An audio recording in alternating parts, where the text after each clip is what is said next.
না হয় কাল তুমি যাইবা কবরে, যাবার কালে দেখবে চেয়ে গো তোমার সবই রইল পড়ে, যাবার বেলায় দেখবে চেয়ে। আরো জোরে বলেন, যাবার বেলায়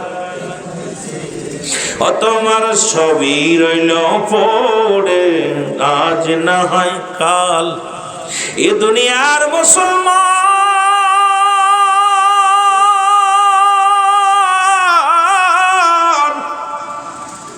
তাহলে এক নাম্বার বিপদ হলো আমার আপনার মরণ। এই মরণের হাত থেকে বাঁচার সম্ভব নয়। আল্লামা মুফতি আমজাদ আলী সাহেব একটা কিতাবের মধ্যে লেখলেন বাহারে শরিয়া। এই কিতাবের মধ্যে লিখতে যেয়ে বললেন, মৃত্যুর যন্ত্রণা বিষয়ে বলতে যেয়ে বললেন, কোন মানুষ যখন সাধারণ মৃত্যুবরণ করে, এই 70টা তাজা উটের গায়ের চামড়া জবাই না করিয়া উল্টো দিকে টান দিয়া লবণ আর মরিচ লাগায় দিলে যতটুক যন্ত্রণা হয়, এর চাইতে 70 গুণ যন্ত্রণা হলো একটা সাধারণ মৃত্যু। এখন আমরা যারা মরণকালে পায়খানা করে দিই, আমরা যারা মরণকালে প্রস্রাব করে দিই, আমরা যারা মরণের সময় চোখ দুটি বড় বড় হয়ে যায়, আমাদের যাদের মরণের সময় জিহ্বা বাইর হয়ে যায়, তাদের মৃত্যুটা কত কঠিন হয়। আল্লাহ আল্লাহ জোরে জোরে চিল্লায় বলা যাবে না আল্লাহু আকবার। আমার মরণ আসিবে কখন কেউ তো জানি না, আমার আরো জোরে বলেন, আমার মরণ আসিবে কখন, এ আমি চলে যাব, আমায় তোমরা ভুইলা যাইও না, আমি চলে যাব না, আমার মরণ আসিবে যখন কেউ তো জানি না, আমার টাকা পয়সা দালান কোটা যাহা করেছি, সব কিছু ফেলাইয়া যাচ্ছি, একাই চলেছি রে আমি, সব কিছু ফেলাইয়া যাচ্ছি, একাই চলেছি। আমি যাবার কালে ভেবে দেখি আমার কেহ নাই, আমি যাবার কালে নাই, আমার মরণ আসিবে। আরো জোরে বলেন, আমার মরণ আসিবে। এই পৃথিবী চিরদিন থাকার জায়গা নয়, অন্ধকার কবর যে তোমার আসল ঠিকানা রে মানুষ, অন্ধকার কবর যে তোমার আসল ঠিকানা।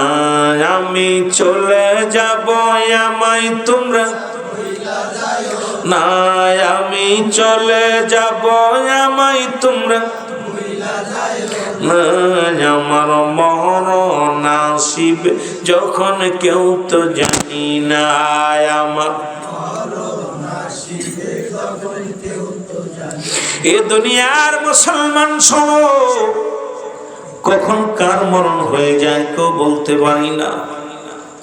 এই কখন কার মৃত্যু হয়ে যায় কেউ বলতে পারি না। এই জন্য বলতেছিলাম, এক নাম্বার মরণ। এই মরণের কথা বলতে যাইয়া অনেক কথা চলে আসে। এর মুসলমান, এই মৃত্যুর হাত থেকে বাঁচার মতো কোনো পথ নাই, পালানোর মতো কোনো পথ নাই। কত রাজা কত বাদশাহ দুনিয়ার মধ্যে আগমন করলো, কেউ দুনিয়ার মধ্যে নাই। আমিও থাকবো না, আপনিও থাকবেন না। কত মানুষ এলাকার মধ্যে মস্তানি করত, যাদের ভয় এলাকার মানুষগুলো থরথর করে কাঁপত, যাদের ভয় এলাকার মানুষগুলো কথা বলতো না, যাদের ভয় এলাকার মানুষগুলো এক দলের সঙ্গে আর এক দল কোনো কথা বলতে সাহস পেত না। আজকে তারা কবর জগতে চলে গেছে, অনেকের কবর উপর দিয়ে কুত্তা ছেলে পায়খানা করে, অনেকের কবর উপর দিয়ে গরু ছাগলে ঘাস খায়। ওই কবর থেকে খেদানোর মতো ক্ষমতা আল্লাহ তার দেয়নি। তারে মুসলমান কত নেতা, কত এমপি, কত মন্ত্রী, কত না মেম্বার, কত চেয়ারম্যান, কত মাতবার এলাকার মধ্যে ছিল। এই পাশুরিয়ার জমিনে কত না টাকাওয়ালা বাড়িওয়ালা মানুষ ছিল, যাদের দাপট এলাকার মানুষ থরথর করে কাঁপত। আজকে তারা কবর জগতে চলে গেছে, কবর থেকে খেদানোর মতো ক্ষমতা নাই। অনেকের কবর উপর দিয়ে গরু ছাগলে ঘাস খায়, অনেকের কবর উপর দিয়ে কুত্তা ছেলে পায়খানা করে, অনেকের কবরের অস্তিত্ব নাই, অনেকের কবরটা কোথায় আছে এখন আমরা কেউ বলতেও পারি না। এই হলো আপনার জিন্দেগি, আমার জিন্দেগি। মুসলমান শোনো, এই জন্য ইমানদারের মৃত্যু আমাদের করতে হবে। আল্লাহ বলেন, ও মুসলমান শোনো, এই রব্বে কারিম দুনিয়ার মধ্যে আপনাকে আমাকে পাঠাইল তার গোলামি করার জন্য, দাসত্ব করার জন্য। এই দুনিয়ার মধ্যে আসিয়াম আমরা মন গড়া মতো চললাম, এই দুনিয়ার মধ্যে আসি আমরা ইচ্ছা মতো চললাম। আমার বান্দা মুসলমান রব্বে কারিম এর দাবি করে আমার বান্দা এই দুনিয়ার মধ্যে ইবাদত বন্দেগী করবে, কিন্তু রব্বে কারিমের বান্দাগুলো যার যার চিন্তা তার নিয়ে বসে আছে। রব্বে কারিমের গোলামি বাদ দিয়া, রব্বে কারিমের দাসত্ব বাদ দিয়া ইচ্ছা মতো চলাফেরা শুরু করছে। জোরে বলেন ঠিক কিনা? আর একটু জোরে জোরে চিল্লায় বলেন ঠিক কিনা? ওরে যে কথা বলতেছিলাম, আদম আলাইহিস সালাম থেকে শুরু করে আখির নবী রাহমাতুল লিল আলামিন পর্যন্ত যত পয়গম্বর, যত নবী, যত উম্মত দুনিয়ার মধ্যে আগমন করলো, সময় দুনিয়া থেকে বিদায় নিয়ে চলে গেছে, কেউ নাই। আমি আপনি কখন চলে যায়, কখন যেন মারা যায়, কখন যেন চলে যায়। একটা কথা বড় মনে পড়ে গেল, কথাটা না বললেই নাই রে মুসলমান। এই মৌতে কত মানুষ মারা যায়, ফেসবুকের মধ্যে দাদার মৃত্যু দিয়া লাশ দেখায়া ছবি পোস্ট করে দিতেছি, বিদেশ থেকে ছবি পাঠাইতেছি, মৃত্যু লাশগুলো আমরা ফেসবুকের মধ্যে দিয়া কত উপহাস করতেছি। এই মরণের চিন্তা যদি কোনো মানুষের থাকতো, এই মানুষটা দুনিয়ার মধ্যে নামাজ ছাড়তে পারতো না। এই মানুষটা যদি মরণের চিন্তা থাকতো, এই মানুষটা জীবন অন্যায় পথে পা বাড়াইতে পারতো না। এই মানুষটার মরণের চিন্তা যদি থাকতো, এই দুনিয়ার মধ্যে কোনোদিন ভুল পথে পা বাড়াইতো না। এই মানুষের অন্তরের ভিতরে মরণের ভয় নাই, এই কারণে সুদ, ঘুষ, জিনা, ব্যভিচার, অন্যায়ের ভিতরে ঢুকে গেছি। জোরে জোরে চিল্লায় বলেন ঠিক কিনা? এরে মুসলমান বালকের বাচ্চা ইব্রাহিম আদম,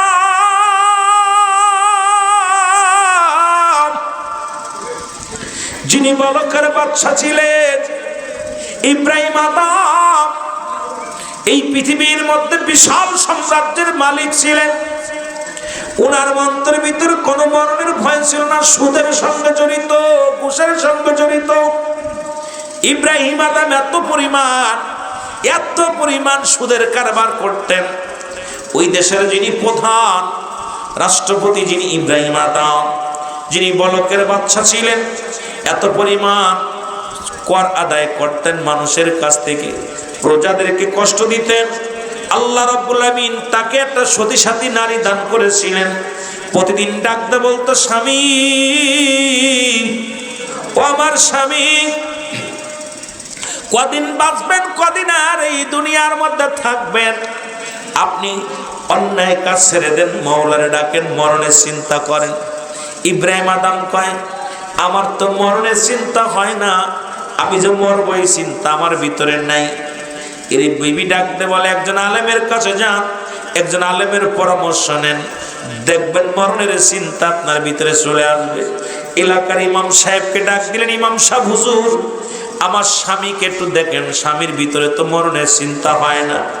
আমার স্বামী সুদের মধ্যে জড়িত, আমার স্বামী ঘুষের মধ্যে জড়িত, আমার স্বামী দুনিয়ার মধ্যে মানুষকে কষ্ট দেয়, একটু দয়া করে একটু চিকিৎসা করেন। হুজুর এসে ডাকতে বলে, ইব্রাহিম আদম, তোমার কি মরণের চিন্তা হয় না? সকাল সূর্য উদয় হবে, এটা কি তোমার ভাবনা হয়? সূর্য উদয় হবে এটা আমি জানি, বেঁচেও থাকবে এটাও জানি, আমার মরণের ভয় নাই। এরে হুজুর ডাকতে বলে, ইব্রাহিম আদম, একটু মরণের চিন্তা করো। বর্তমান প্রেক্ষাপট নিয়ে একটু বুঝবেন আলোচনাটা, বর্তমান সমাজ নিয়ে একটু বুঝবেন। ইব্রাহিম আদম কয়, ও হুজুর, আমার তুমি যতই মরণের ভয় দেখাও, ইমাম সাহেব হুজুর যতই মেম্বারে বসে সুদ ঘুষের ওয়াজ করুক, ইমাম সাহেবের ওয়াজ ওই জায়গায় রেখে যায়। বক্তা যতই আসিয়া ওয়াজ করুক, বক্তার আলোচনা ওই মাঠেই থেকে যায়, বাড়ি নেওয়া হয় না। ইব্রাহিম আদম একই অবস্থা। ডাকতে বলো, হুজুর আপনি আমার ওয়াজ করবেন কি? আমার তো মরণের চিন্তা হয় না। বলে, মরণের একটা চিন্তা আছে, তুমি বেশি বেশি করে মরণের চিন্তা করো, একটু জিকির করো। ইমান হারানোর জন্য তারা নামাজের প্রতি গুরুত্ব থাকবে না, তারা রোজার প্রতি গুরুত্ব থাকবে না, ইমানের প্রতি গুরুত্ব থাকবে না, তারা মন গড়া চলবে, মন গড়া কাজ করবে, মন গড়া তাদের চলাচল, তার যেটা বলবে ওইটাই ঠিক, সব বাদ। আপনি যেটা বসবে ওইটাই কারেক্ট, আর কারোরটা মতামত সে নেবে না। এরকম এক বাহিনী বাইরে হয়েছে আল্লাহ রাস্তা। আপনাদের এলাকায় ঢুকলে আপনারা বুঝবেন, তাদের পরিচয় যদি আমি দিয়ে আসতে চিনতে পারবেন। তবে বলতেছি যে আহমদ রসুল্লাহ যেটা বলতেছিলাম, রাসূল আকরাম সাল্লাল্লাহু আলাইহি সাল্লামের কাছে দুইটা কবুতরের ছানা আসছে। কয়টা? দুইটা। তো সাহাবীরা নবীজি হাতে দিলেন, যাও এটা পাক করে নিয়ে আসো। দেখছে একটা কবুতরের ছানা পাক করছে, আর একটা রেখে দিয়েছে সাহাবী, যে এই কবুতরের ছানাটা আগামীকাল রাসূলকে দেওয়া হবে। নবীজি যখন এই যে আমরা যারা মাল বসিত রাখছি, যে আগামী দিন বাঁচবো কিনা আমি বলতে পারি না, এটার জন্য ভালো করে খেয়াল করবেন। রাসূল আকরাম সাল্লাল্লাহু আলাইহি সাল্লামের সামনে যখন আনলেন, তো হুজুর বললেন, দুইটা প্রাণী জবাই করলে এতটুকু কেন? গোস্তের পরিমাণ এত কম কেন? বলছি, ইয়া রাসূলুল্লাহ, আর একটা প্রাণী রেখে দিছে আগামী দিনের জন্য। আমার নবী বললেন, তুমি আগামী দিন বাঁচবা বলতে পারো? আগামী দিন তুমি বাঁচবা? তা আমরা আগামীর জন্য যারা করতেছি, দেখা যায় সুদের মধ্যে, ঘুষের মধ্যে দিয়া খালি আগামী দিনের চিন্তা। আমরা ব্যাংক ব্যালেন্স করতেছি আগামী দিনের জন্য, আমরা মুনাফা বেশি লাভের জন্য। এখন আমরা মৌলবীরা ফতোয়া দিতেছি, দিয়ে ব্যাংকগুলো হালাল করছি। সুদ নাই এমন কোনো ব্যাংক নাই, জোরে বলেন ঠিক কিনা? না, আসেনি? কথা বলেন, আসেনি? আমরা আলেমরা বলতেছে অমুক ব্যাংকটা হালাল। আরে ভাই, 1 বছর যদি লস দেয়, ওই ব্যাংকের টাকা থবে? কথা বলেন, থবে? আপনাদের এই বছরে যদি 50,000 টাকা লস দেখায়, ওই ব্যাংকের টাকা উঠাবেন না রাখবেন? কথা কয় না কেন? আমি তো উঠাবো, আপনারা না উঠাইলেন। কথা বলেন, আপনি না উঠাইলে আমি উঠাইবো। তাহলে এই যে পাম পট্টি দিয়ে আমাদেরকে একটা বিভ্রান্তির মধ্যে ফেলতেছে, যেটা জায়েজ ওটা জায়েজ, এইরকম অসংখ্য ওলামা একরাম বাইর হয়েছে, তারা ফতোয়া দিবে। এই জন্য রাসূল আকরাম সাল্লাল্লাহু আলাইহি সাল্লাম 3 দিক ফিরে দোয়া করলেন, মদিনার দিকে ফিরে, মক্কার দিকে ফিরে, ইয়ামেনের দিকে ফিরে। নবীজি নজবাসীদের দিকে ফিরে দোয়া করেন নাই। রাসূলুল্লাহকে বলেন, ইয়া রাসূলুল্লাহ, আপনি 3 দিক ফিরে দোয়া করলেন, অথচ নজবাসীদের দিকে দোয়া করলেন। নবীজি বলেন, আমি দেখতেছি অচিরেই ওই নজবাসীদের মধ্যে শয়তানের শিং বাইর হবে। কিসের শিং? জোরে বলেন, কিসের শিং? শয়তানের শিং। এই শয়তানের শিংগুলো সমাজের মধ্যে ঢুকবে, মাঠে ময়দানে ওয়াজ করবে, আলোচনা করবে, ইমামতি করবে, অথচ এরা হারামকে হালাল বলে চালিয়ে দিবে। শরীয়তের দৃষ্টি থেকে হারামকে হালাল বললে সে কাফের, কাফের, কাফের। এবং হালালকে হারাম বলার এখতিয়ার কোনো মৌলবীর নাই, হারামকে হালাল বলার এখতিয়ার কোনো মৌলবীর। হারামকে হালাল বলা যাবে না, হালালকে হারাম বলা যাবে না। যেটা বলেন ঠিক কিনা? কথা কি বোঝেন? অনেক আলোচনা, যেটি ওই দিক নিয়ে আলোচনা করলে রাত শেষ হয়ে যাবে। মহব্বতের সঙ্গে জিকির করেন, লা ইলাহা ইল্লাল্লাহ।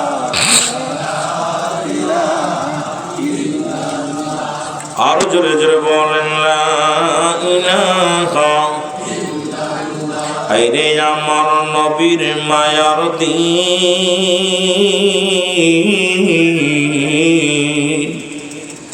উম্মতের সামনে আজি হইতেছে বিলীন। হায়রে আমার নবীর মায়ার দিন, জোরে জোরে বলেন, হায়রে আমার নবীর মায়ার দিন। উম্মতের সামনে আজি হইতেছে বিলীন। হায়রে আমার নবীর মায়ার দিন। ফরমায়াছেন হযরত আয়েশা খাতুন,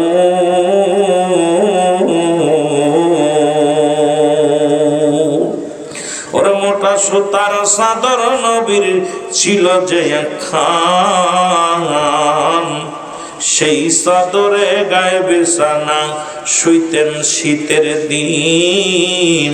হায়রে আমার নবীর মায়ার দিন।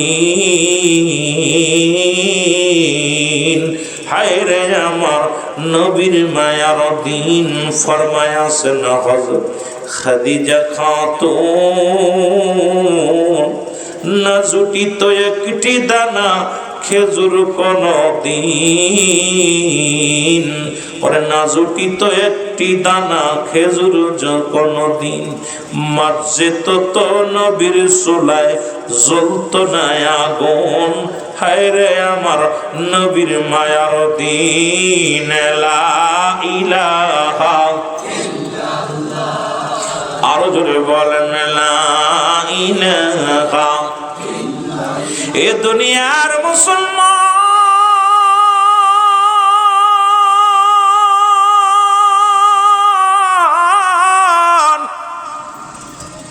মানুষের তিনটা বিপদ। নাম্বার 1 হলো মানুষের মরণ, নাম্বার 2 হলো কবর, নাম্বার 3 হলো কিয়ামতের ময়দান। তিনটা আলোচনার মধ্যে আমি মুসলমান গভীর মনোযোগ।